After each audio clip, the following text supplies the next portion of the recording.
Good morning students. अपन पढ़ रहे हैं Indian thought, BA part first year, Indian thought. ठीक है ना, भारतीय राजनीतिक विचारक। तो आपने पिछले वीडियो में पढ़ा है, उसमें आपने मनु के बारे में पढ़ा। आपको सिलेबस बता दिया कि आपका सिलेबस में क्या क्या आपके वो है। उसमें आपके मनु है, कौटिल्य है, शुक्र है, राजा राम मोहन राय, स्वामी दयानंद सरस्वती, गोपाल कृष्ण गोखले, बाल गंगाधर तिलक, मोहनदास करमचंद गांधी, जवाहरलाल नेहरू, भीमराव अंबेडकर, मानवेंद्र नाथ रॉय, जयप्रकाश नारायण, स्वामी विवेकानंद, दीनदयाल उपाध्याय। यानी ये जो आपके चैप्टर हैं, ये आपका लेसन है, ये है। तो इनमें से अपन आज ये पढ़ रहे हैं मनु। कल आपने कुछ मनु के बारे में थोड़ा उनका परिचय पढ़ा था।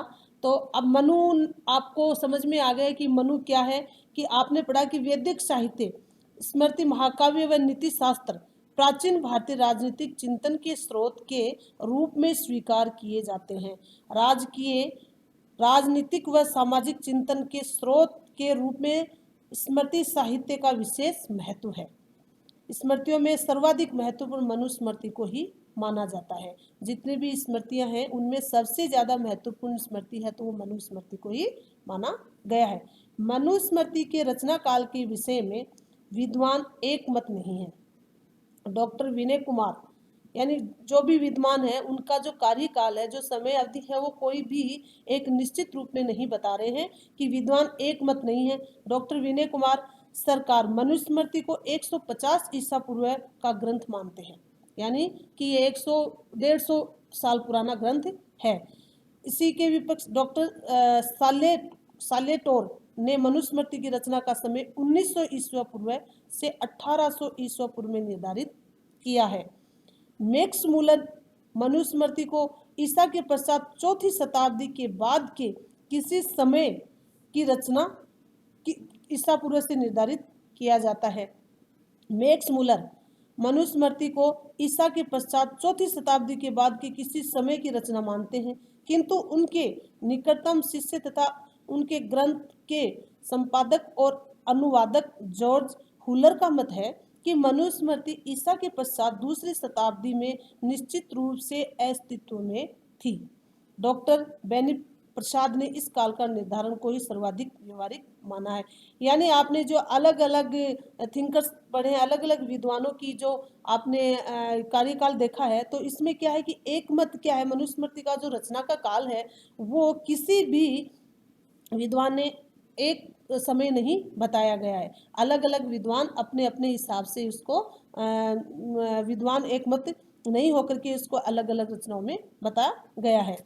मनुस्मृति मूल रूप से राजनीतिक प्रकृति का ग्रंथ नहीं है। ठीक है ना, ये राजनीतिक से जुड़ा हुआ ग्रंथ नहीं बताया गया है। ग्रंथ में वर्णित विषय वस्तु व्यापक है तथा उसमें सामाजिक व्यवस्था के सभी पक्षों से संबंधित आचार संहिता प्रस्तुत की गई है। यानी समाज में किस तरह से व्यक्ति के साथ में समाज को व्यवस्थित ढंग से किया जाए उसको संबंधित से प्रस्तुत करने की कोशिश से मनुस्मृति में की है। राज्य को मनुस्मृति सामाजिक व्यवस्था की एक अनिवार्य महत्वपूर्ण उपव्यवस्था के रूप में मान्यता देती है। मनुस्मृति में 12 अध्यायों में विभाजित है। 12 इसमें क्या बताए गए हैं, अध्याय बताए गए हैं और 12 अध्यायों में विभाजित मनुस्मृति को बताया गया है। राज्य की उत्पत्ति के मनुस्मृति का मत है कि संसार में राज्य के न होने पर बलवानों के डर से प्रजाओं में व्याप्त असुरक्षा के कारण संपूर्ण संसार की रक्षा के लिए ईश्वर ने राजा की सृष्टि की। ठीक है ना, तो राजा की सृष्टि क्यों की? क्योंकि जो बलवान व्यक्ति थे वो कायर व्यक्तियों के ऊपर शोषण करते थे, इसलिए व्यक्ति को क्या था, एक दूसरे से भय था। व्यक्ति को ही व्यक्ति से भय होगा तो समाज का निर्माण किस प्रकार से किया जाएगा, इसलिए उस भय को रोकने के लिए ईश्वर ने राजा की सृष्टि की। यह स्पष्ट है कि मनु ने राज्य की उत्पत्ति के स्थान पर राजा की उत्पत्ति का उल्लेख किया है। मनु ने क्या कहा है? मनु ने राज्य की उत्पत्ति के स्थान पर राजा की उत्पत्ति का ही उल्लेख किया है। यानी राज्य को राजा मानते हुए ही मनु ने उल्लेख किया है। इस तथ्य से यह व्यक्त होता है कि मनु ने प्रसंग के अनुसार राजा और राज्य को पर्यायवाची शब्द के रूप में प्रयुक्त किया है, किंतु इसका अर्थ यह नहीं है कि मनु शासक के रूप में राजा और एक संप्रभु संस्था के रूप में राज्य के मध्य कोई सैद्धांतिक भेद नहीं करते, यानी राज्य और राजा में कोई भेद नहीं रखते हुए उन्होंने उल्लेख किया है। मनु ने राज्य की उत्पत्ति से पूर्व भयावह अवस्था की कल्पना करके यह स्पष्ट किया है कि एक संप्रभु संस्था के रूप में राज्य के अस्तित्व में आने से मानव समुदाय शासक व शासित के रूप में विभक्त हो जाता है। यानी जनता, राजा और प्रजा, राजा और प्रजा के रूप में क्या होगा है, ये विभक्त हो जाएगा और एक दूसरे से व्यक्ति सुरक्षित भी महसूस करेगा। शासक की देवी उत्पत्ति का संकेत देते हुए मनु ने कहा है कि ईश्वर ने इंद्र, वायु, यम, सूर्य, अग्नि, वरुण, चंद्रमा और कुबेर का सारभूत नित्य अंश लेकर राजा की सृष्टि की है। जो अपन ने कल भी पीछे चर्चा की थी पिछले वीडियो में कि ईश्वर, इंद्र, ये क्या प्रकृति की जो चीजें हैं वो क्या है, अटल है, उसमें किसी प्रकार का भेदभाव नहीं किया जा सकता है। इसी प्रकार से उत्पत्ति का संकेत देते हुए मनु ने भी यही कहा है कि ईश्वर ने इंद्र, वायु, यम, सूर्य, अग्नि, वरुण, चंद्रमा और कुबेर का सारभूत नित्यांश लेकर ही राजा की सृष्टि की गई है। मनु का कहना है कि मनु के समस्त देवों के नित्य अंश से रचित होने के कारण राजा तेज से सब जीवों को अभिभूत करता है। मनु ने राजा की उत्पत्ति दिव्य सिद्धांत यानी देवता के आधार पे भी की है। देवता के आधार से तात्पर्य यही बताया गया है कि कोई भी व्यक्ति किसी भी दूसरे व्यक्ति के सामने यदि वो झूठ बोल रहा है, लेकिन उसको ये कहा जाए कि आप उस भगवान के सामने जाकर के अपना जो भी है वो सच्चा झूठ है, जो भी है वो वहाँ पे जाके आप खड़े होके बोलो, तो वो क्या है कि देवता के सामने अपने आप को झूठ नहीं साबित करेगा और वो सही बातें को बताएगा। इसीलिए राजा को दिव्य देवता का रूप देते हुए दिव्य आधार पे उनकी उत्पत्ति की है कि जिस प्रकार से अपन भगवान के सामने कभी झूठ नहीं बोलते हैं, उसी प्रकार से राजा के सामने भी कोई भी प्रजा का व्यक्ति झूठ नहीं बोलेगा और वह अपने कार्य को करवाएगा। यह राजा देखने वाले के नेत्र तथा मन को सूर्य के समान संतप्त करता है, अतः पृथ्वी पर कोई भी इसे देखने में असमर्थ नहीं है। यही है ना कि जिस तरह से सूर्य की रोशनी है, सूर्य की रोशनी सभी व्यक्तियों को इक्वल देखने को मिलती है। किसी के ऐसा नहीं है यहाँ पे कि ये गरीब के ऊपर ज़्यादा, गरीब के ऊपर कम रहेगी, धनवान के ऊपर ज़्यादा रहेगी, ऐसा नहीं है। उनके साथ में सारी प्रजा को समान रूप से क्या देगा, वो संतप्त करता है और कोई भी उसे देखने में असमर्थ भी नहीं होता है। तो इसलिए यही बताया गया है कि राजा को प्रजा को इसी प्रकार से भेदभाव न रखते हुए और प्रजा की रक्षा करेगा, जिस प्रकार से सूर्य अपनी रोशनी से किसी भी व्यक्ति को वंचित नहीं रखता है। मनु ने यह कथन को स्पष्ट किया है कि राजा जिस सत्ता का प्रतिनिधित्व करता है उसे मनुष्य द्वारा चुनौती नहीं दी जा सकती।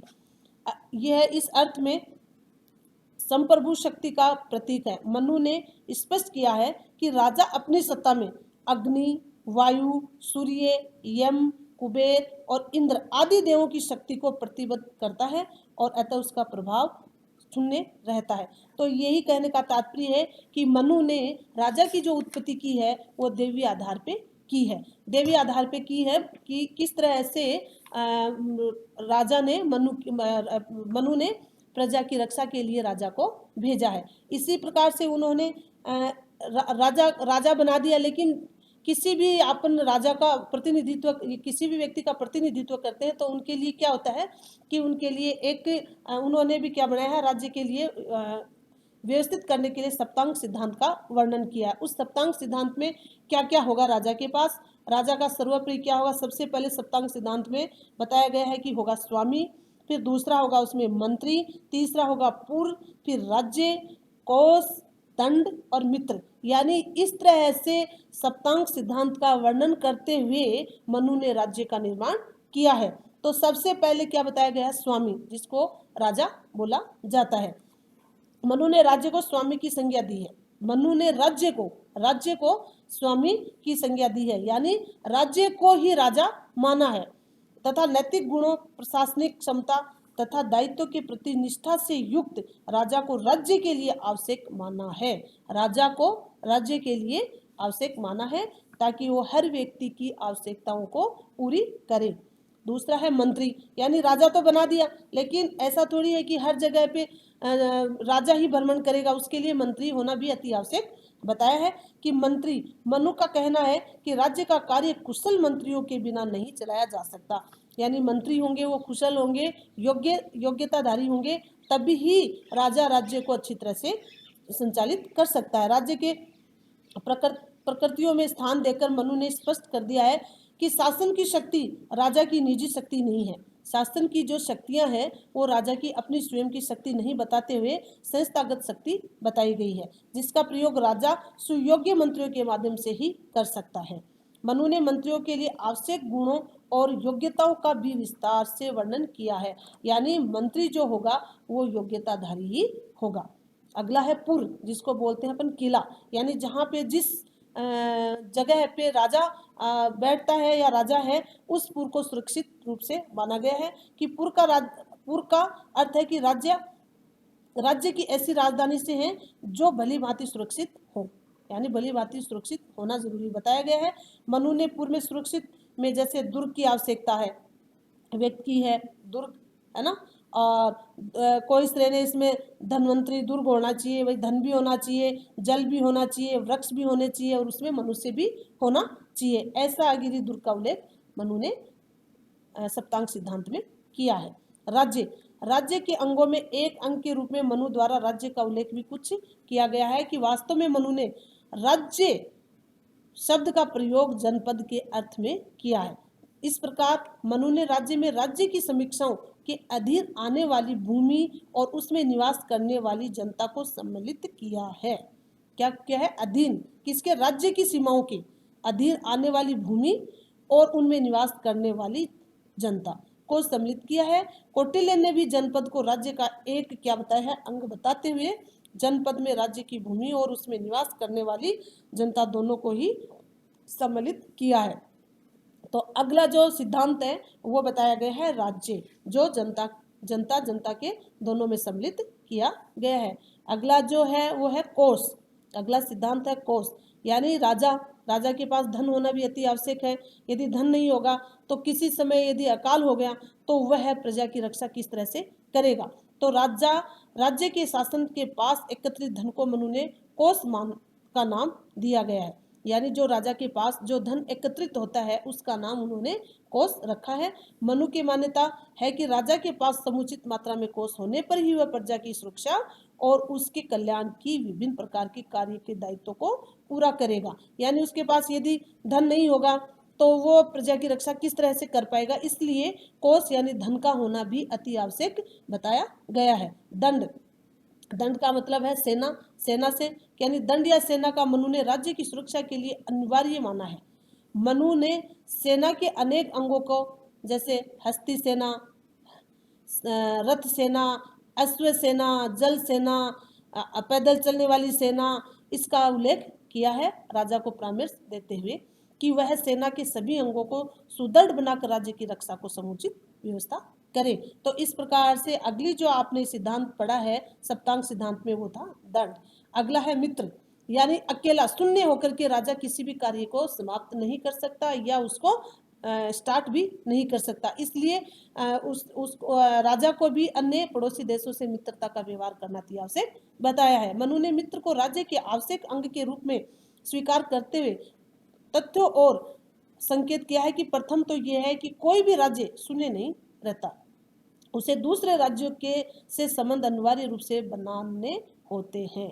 दूसरा है कि राज्य को अपने उद्देश्यों की पूर्ति के लिए यह प्रयत्न करना चाहिए कि उसके अन्य राज्यों से संबंध मैत्रीपूर्ण रहे। इस प्रकार मनु ने मित्र को राज्य की सप्तांग प्रकृतियों में स्थान देकर राजा द्वारा शांति की नीति अपनाए जाने की आवश्यक स्पष्टता की है कि राजा के अंदर ये भी गुण होना अति आवश्यक है कि वह अन्य पड़ोसी देशों से मित्रतापूर्ण का व्यवहार करे।